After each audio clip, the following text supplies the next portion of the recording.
Kevin O'Connor never planned on being on TV.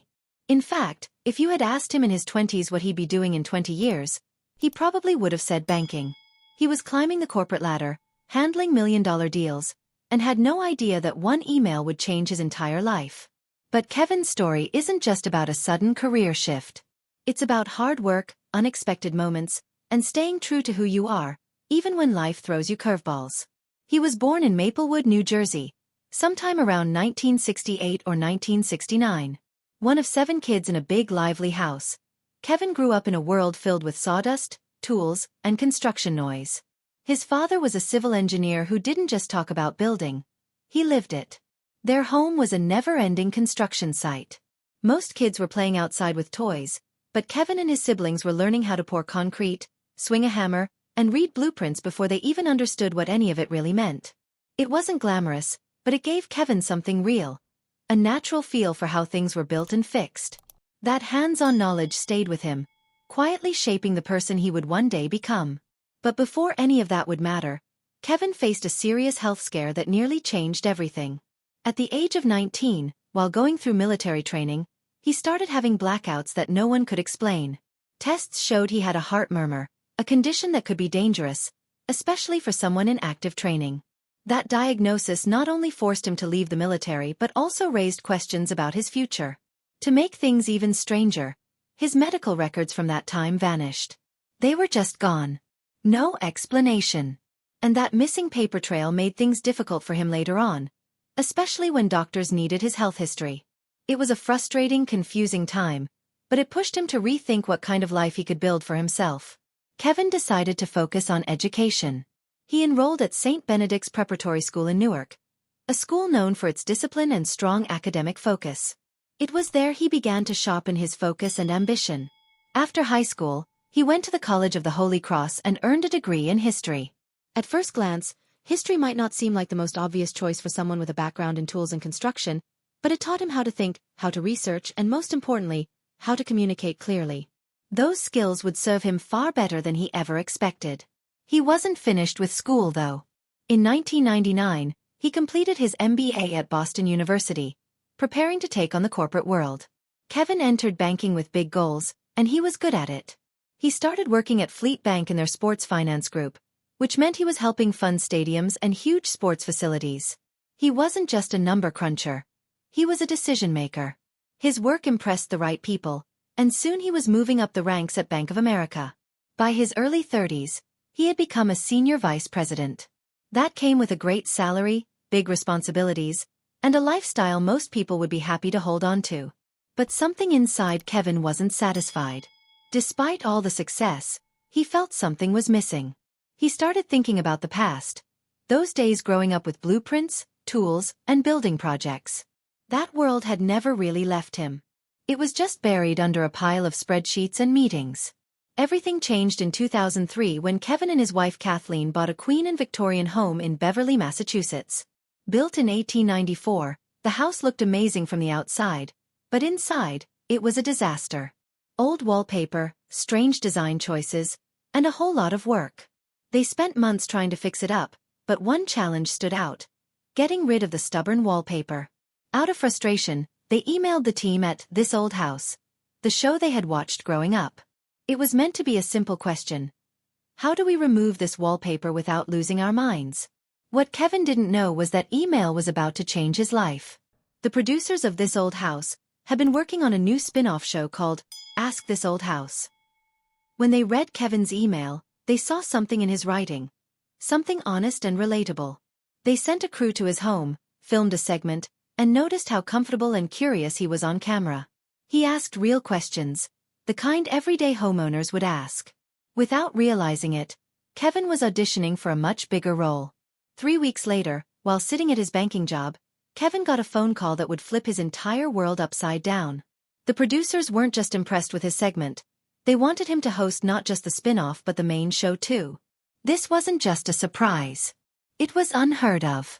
They had been looking at over 400 candidates to replace their outgoing host, Steve Thomas. But after meeting Kevin, their search was over. Show creator Russell Morrish said Kevin had exactly what they were looking for: optimism, curiosity, and energy. But getting the job was just the beginning. Kevin quickly learned that being the host of This Old House wasn't just about reading lines and looking good on camera. He had to earn his spot. Plumbing and heating expert Richard Trethway handed him a shovel and told him to start digging. Master carpenter Tom Silva made him cut wood for real construction projects. Every mistake was captured on film. Kevin didn't just have to talk the talk. He had to do the work. And he did. He spent countless hours learning, practicing, and proving that he was more than just a face on TV. What made Kevin different was his approach. He never tried to act like the expert. Instead, he showed up as a learner. Someone who asked honest questions, made mistakes, and wasn't afraid to admit when he didn't know something. That attitude made people trust him. He became someone audiences could relate to, and that connection led to his first Emmy nomination for Outstanding Service Show Host just 1 year after joining the show. Under Kevin's leadership, Ask This Old House evolved. It went from a small segment-style show to a full-on problem-solving series. Kevin went to real homes, met real people, and tackled real challenges. He didn't just host, he got involved. Over the years, he became more than just a presenter. He helped shape the show's direction and even joined the editorial board of This Old House magazine, bringing his perspective to both TV and print. That same year he became host, Kevin helped launch a third show called Inside This Old House. It gave fans a behind-the-scenes look at some of the most interesting home renovations. At one point, he was hosting 3 shows and still working at the bank. Eventually, he made the full switch to television, but not before proving to himself that it was the right move. In 2010, Kevin stepped into commercial television with a bold new show on the DIY network called This New House, co-hosted with Amy Matthews. It explored smart technology, modern design, and new building methods. It was a big change from public TV, but Kevin made it work. The show earned 2 Emmy nominations and helped expand his reputation as someone who could balance tradition and innovation. In 2011, he also published a book called The Best Homes from This Old House, packed with over 200 photos and real stories from past projects. Written with his college friend Mike Casey, the book gave fans a chance to revisit some of the most memorable transformations. It was another way Kevin shared his passion and gave people insight into what made these homes, and the people behind them, so special. But not everyone in the industry appreciated Kevin's honesty. In an interview, he called many modern home improvement shows crap, accusing them of showing fake timelines, unrealistic budgets, and poor craftsmanship. His blunt words made headlines. Some people praised him for being real, while others called him a gatekeeper. Kevin didn't back down. He believed that audiences deserved better, and that the real work behind home renovation should be respected, not hidden. Even with all his success, Kevin faced controversy. He avoided talking about Bob Vila, the show's original host, and wasn't shy about criticizing rival networks like HGTV. Longtime cast members retired, and rumors about Kevin's own future started popping up. But through it all, he stayed focused on what mattered: honest storytelling, real education, and true craftsmanship. Over the years, Kevin helped redefine what home improvement TV could be. He reminded viewers that learning is part of the process, and that it's okay not to have all the answers. His journey from banking to building showed that with patience and effort, you can change your path and create something meaningful. Now, with more than 2 decades behind him, Kevin has become the face of This Old House. He's guided millions of people through renovation projects, answered their questions, and inspired them to take on challenges they once thought were impossible. His story proves that success isn't always planned. Sometimes it shows up when you least expect it, in an old house, behind peeling wallpaper, or in a simple email asking for help. And while the TV world continues to change, Kevin's impact is already secure. He didn't just host a show. He built trust, brought people together, and reminded everyone watching that you don't have to be perfect to get started. You just have to be willing to try, stay curious, and always keep learning.